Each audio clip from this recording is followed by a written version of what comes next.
even an accurate stereotype anymore. Everybody knows black people don't break dance anymore. It's Asians. That's what happened when they discovered the internet. What's going on? Any of y'all ever been to New York? Alright, cool, man. Y'all might understand this. High school kids in the train in New York are just the loudest people on the earth. Just loud as shit. And it pisses everybody off. But the thing is, you gotta listen to them, because every once in a while, they'll drop some gems on you. Like this happened in the train the other day. I was in the train, these loud-ass kids got in, they were just arguing about whatever it was they were arguing about. Then all of a sudden, out of nowhere, one of them gets up, he just goes, nah, step your fruit game up. Pineapples, nigga, I'm out. And then he turns to exit the train, and the doors closed in front of him. He was trapped, he definitely wasn't out.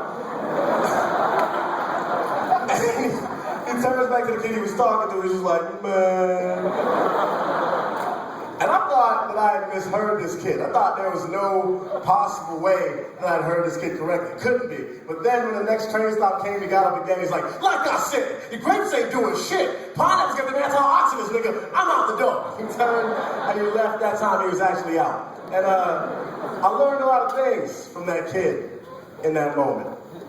Namely, I learned that if you add the word nigga to the end of any statement, it makes it more powerful.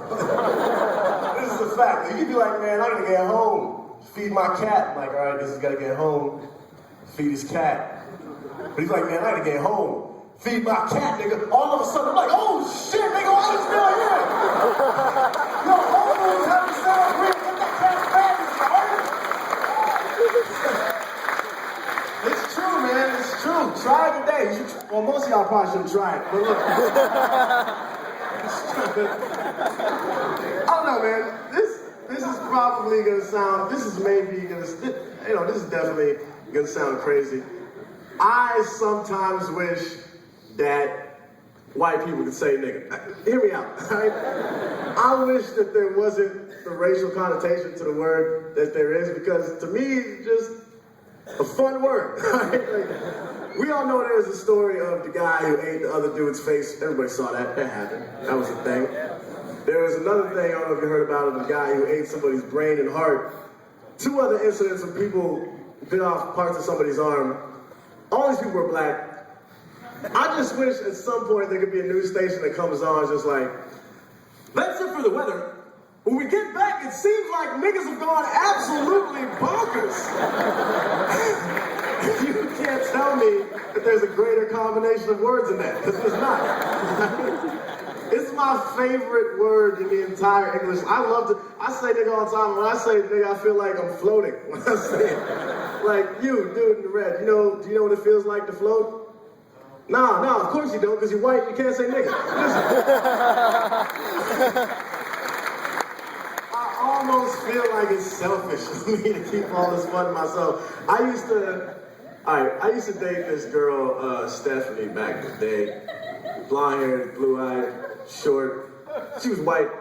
I got no greater joy in the world than to call her a nigga in front of her confused white parents. That was my favorite thing to do. They're like, what you guys do today? It's like, oh, we went to the mall, it was cool, but we had to shave the shoe section for too long, because that nigga Stephanie was tripping. I don't know, I just enjoy it, man. This happened a couple weeks ago. It's like 2 in the morning. I was drunk. I was hammered. Yeah, but you're not right now. You're at this. And I was outside of this bar and got into this argument with these people about the N-word. It's me. I don't know how it came up, but it was me, 2 black guys, a black girl, and a white girl. We're arguing about the N-word. I'm arguing for the sake of context, and I don't feel like we should feel imprisoned by the word. And people are quoting a rap lyric or something. It's kind of ridiculous. They get all types of hate for it. The black dudes were saying that we just need to bury the word. No one should be saying it at all, which is, a valid point. The black girl, she was agreeing with me on stuff I was saying. The white girl, she didn't say anything because she was terrified. But this argument is going on for like 20, 30 minutes. Then all of a sudden, one of the dudes, he gets up, he's like, hey man, listen, I appreciate this discourse we having right now. I feel like this is a really intelligent conversation. We get a lot of things done. But you want to know something? I was like, what? He's like, you want to know something? Honestly? I was like, what's that, man? He was just like, I'm just trying to get these hoes. And then he walked away. And that's exactly why this conversation will never end, because at the end of the day, you know, everybody's just trying to get some butt. Speaking of which, dude, you guys want to hear a story? Yeah! All right, guess I'll tell it since maybe 20 of y'all wanted to. I'll tell it to the 20 dudes that said that. After that, we're going to go out together and get each other's butts wet. All right, so, listen, it's 2012. Exactly, man. I appreciate the assist. That dude loves the dick. All right.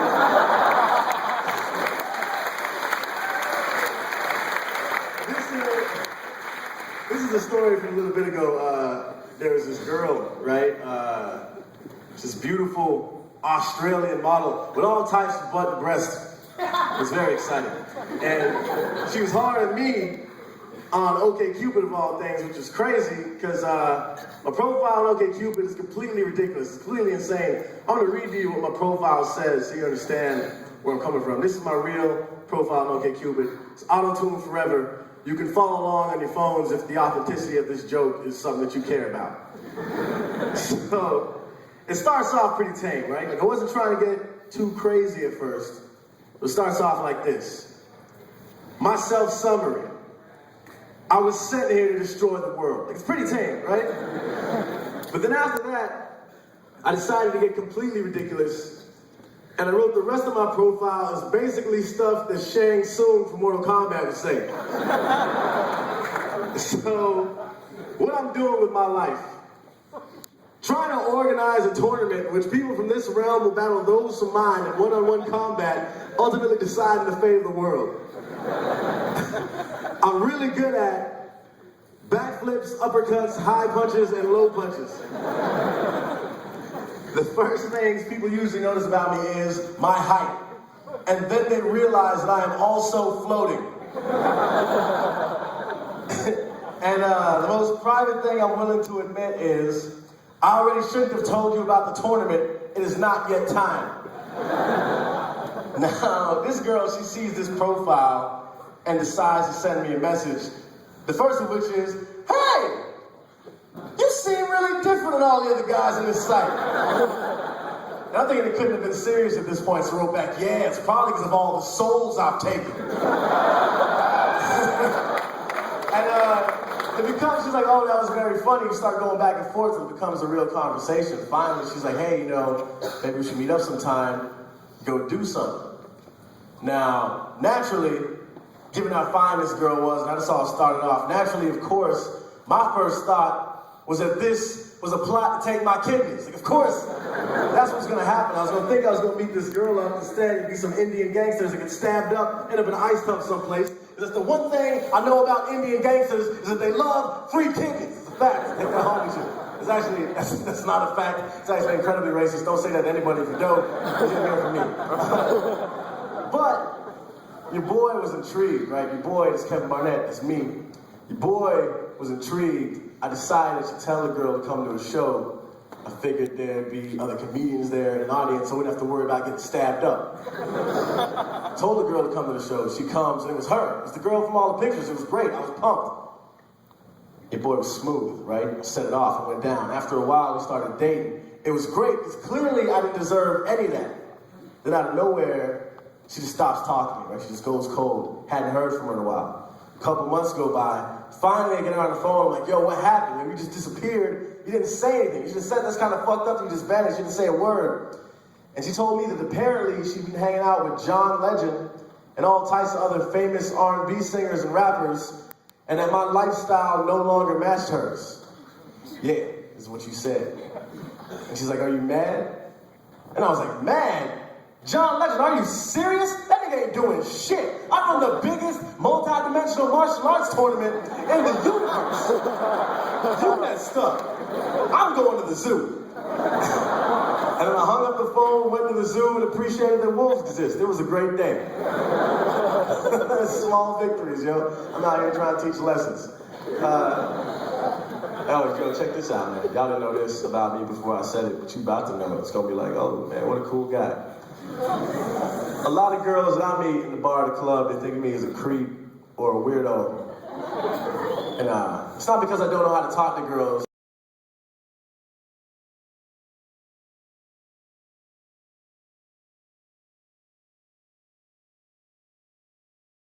Like if I see a girl, like I'll probably say something like, "Hey, what's up, girl? Hey, yo, you got a really nice neck. You want to go back to my house and look at pictures of dinosaurs on the internet?" And it's beautiful because she doesn't even have enough time to figure out how she feels about it. At first, it's like, ah, and she's like, huh? And then I call her a racist and I run away.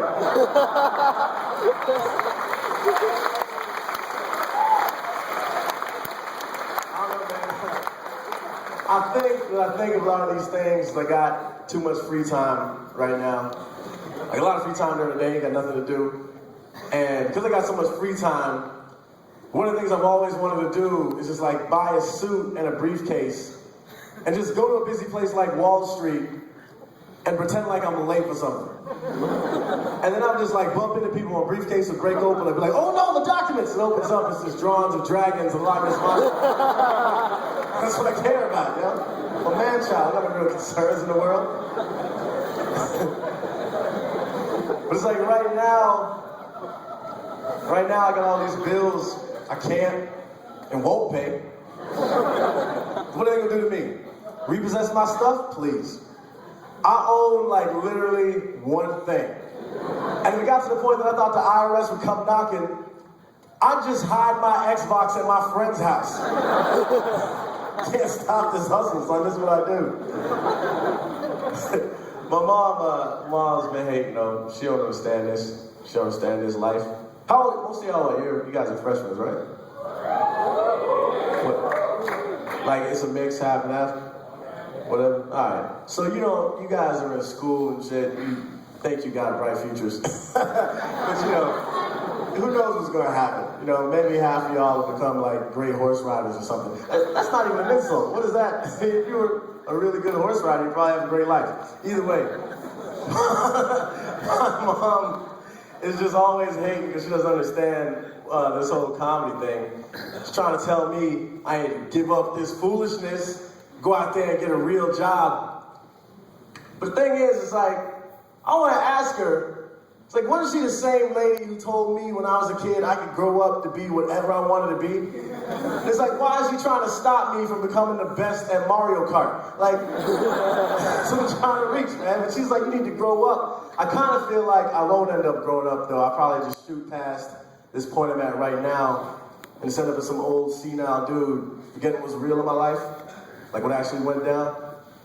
We're sitting there talking to my grandkids, one of them having trouble learning how to drive. We're like, yo, you think you have it bad? Back in my day, when I was trying to learn how to drive, all the roads are covered in slippery banana peels and spiked turtle shells. This is my future, I don't know. I'm from Florida, Y'all know about that place? You heard about it? It's hot. People sweat there, butts bounce. I was down there a little bit ago, and I was walking through the mall, right? I get to this area where I thought I was by myself. Like, I thought I was alone in this area of the mall. I thought I was by myself. And my stomach was bubbling. My stomach was all torn up from a whole day of just eating everything just wrong, just bad. And so I thought I was by myself in this hallway. So I farted, right? I let one out, it was gross. And as I do it, I hear this, behind me. And I look back, and there's this little girl. Who was exactly ass height. She was exactly the height of an ass height. And she should have said something, man. She saw me struggling. You can't be ass height and not announce yourself. Fuck that girl. That was her fault. That's why I stopped farting. All right? But the thing is, up until this point in my life, I never thought that farts were funny. Until I looked back and I realized that for a moment, maybe just for one beautiful, sweet, shining moment, my asshole became that little girl's entire world. That was all that she knew. And I was so proud of that. That's probably one of my proudest moments. It was so funny to me that it changed my whole perception on the world, man. Like, the other day I was just going through New York. It's like rush hour, I was in the subways, Subway station is packed, right? Shoulder to shoulder, completely packed in there. I'm walking up this stairwell, completely packed, and this guy just farted, right? He just crop dusted the whole stairwell, and it had to happen before the thing with the little girl. I'm like, Jesus Christ, man, this guy's a freaking asshole. Why would you do that? But after the thing with the little girl, I'm like, oh, hey, he's a pretty funny guy. I learned something that day, man. Point of everything I'm saying right now is kids are dumb as shit. I'm smarter than kids. I'm better than them. I'm stronger. Which is exactly why I think they should change the name of the show, Are You Smarter Than a Fifth Grader, to Do You Remember a Bunch of Useless Facts That Serve No Purpose in Real Life? It's always stuff like, hey, you remember the name of the pirate ship that attacked Tampa Bay in the 1700s? I'm just like, no. I have a job. That's the type of stupid shit kids learn, man. Fuck them. Fuck these kids. I got no respect for these kids. You know what I got respect for? I got respect for the dude that only give you one squirt of the juice in the free snow cones that you got after soccer games as a kid, right? I respect that dude. I didn't understand it when I was a kid. I was like, what, sir, why are you doing this? The snow cones are free. Why you hustle us like this? I just want one more squirt of the juice. I can't even taste the juice. It's just ice. Why would you do that? I didn't understand why I did it back then, but now I understand the reason why is fuck them, man. That's why I did it. I got ultimate knowledge. I thought my phone was right here. I just was checking a completely different thing. I'm timing, you know, I'm seeing how much time. I just broke the fourth wall. Y'all know what that is? It's broken. I kicked that shit down. Y'all understand these terms I'm throwing out. But hey, you know, this is life. Times you learn lessons. What's up, bacon strips, dude? I see your shirt. Why you representing other sites that's not college humor? Coming out here and just throwing that in our face like that, dude. Who are you? John. Huh? John. John? Yeah. What's your life story, John, from start to finish? P.S. It ends tonight.